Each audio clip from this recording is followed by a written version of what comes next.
Our next award this evening honors extraordinary commitment to educational services. Let's please welcome to the stage Dr. Jack Goldstone, Director, Center for Global Policy at George Mason University and member of the Rumi Forum Advisory Board.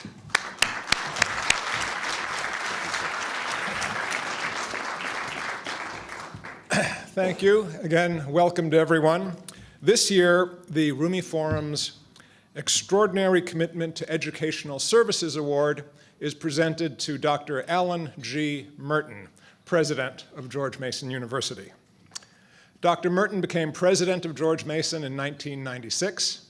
Prior to that, he was Dean of the Business School at Cornell University, and that followed executive positions at the University of Florida and the University of Michigan.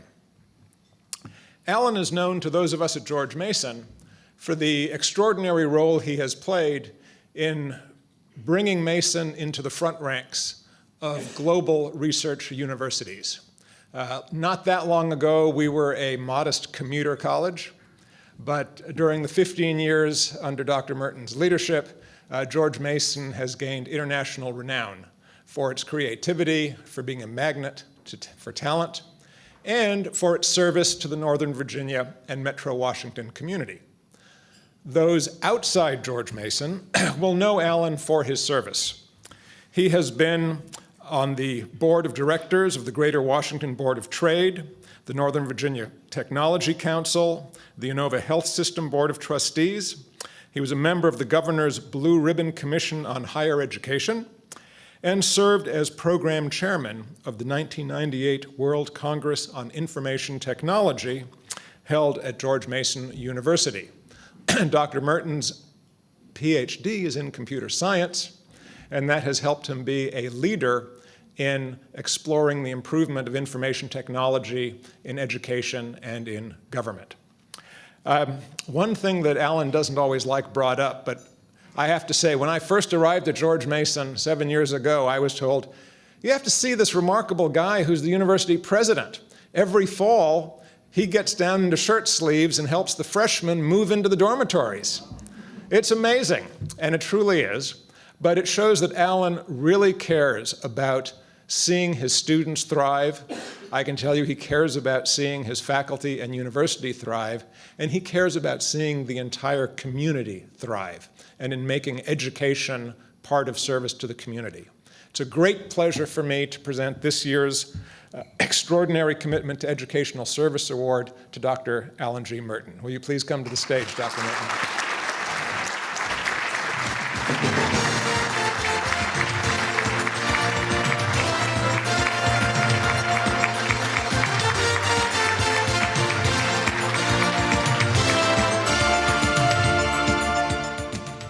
Thank you, Jack, and thank you to the Rumi Forum. I accept this incredible recognition on behalf of my wife, Sally, behalf of my son and daughter, and behalf of 33,300 students at George Mason University. We at George Mason University are proud of many things. Personally, I'm most proud of the fact that we have students from over 140 countries. Students who come to George Mason University more and more because of the diversity of the university. How do I find that out? I find that out when I'm helping with moving in. I ask the simple question of parents and the young man or young woman, why George Mason University? And more, it's because of the diversity of our student body. The students recognize the value in that. I'm known for being a storyteller, and let me tell you two real quick stories. In 1974, I was working for the United Nations in Hungary, in Budapest, Hungary, teaching Hungarians how to teach computer science. It was the early days of the computer revolution, and a small group of us, were asked to go on behalf of the UNDP to Hungary to teach computer science. You can envision 1974 in Hungary was a slightly different environment than may exist today in Hungary and a lot of other parts of Eastern Europe. Our daughter, age 2, was learning how to speak, and it was this mixture of Hungarian and English.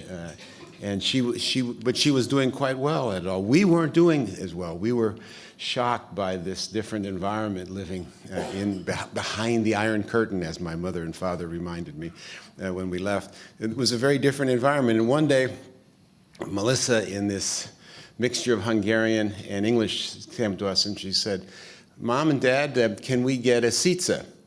Now, for those of you whose Hungarian's a little weak, sitsa is the Hungarian word for kitten. And I looked at her very firmly, and I said, "No, we can't get a kitten until we're home." And she said, "We are home." I thought, oh my God, she gets it, and we don't. It made us understand better that we were citizens and had to become citizens of the world. Jump ahead to 1984. I was teaching at a business school in France, in Fontainebleau, France, and spent a year there. It was a great experience in living in France. And we were coming back on a flight to the United States. And I'm sitting on one side of the aisle with our son, Eric, who was in ninth grade, 14-year-old ninth grade at the time. And Sally was sitting on the other side with Melissa. And I made what I thought was a strategic error. I said to Eric, "What did you learn during the year in France?" All of a sudden realized he had girlfriends from around the world, and he had learned how to drink wine and all these different things. But it was too late. I said, "What did you learn during the year?" He looked at me and he said, "I learned two things can be different from one another without one being better than the other." I leaned across the aisle and I said, "Sally, it worked." Because whatever had happened, whatever Elsie had learned, that concept of difference doesn't imply better. The need to be able to understand and be able to associate with differences, and tolerate. I don't like the word tolerate. Tolerate is not what we're after. It's something way beyond tolerance. I'd like to close by saying I'm very optimistic about young people today. They get it, and it's our job as maybe more senior people to make sure that young people have an opportunity to not only learn about how to deal with differences, but how to, in a sense, be a leader in dealing with difference. Thank you to the Rumi Forum.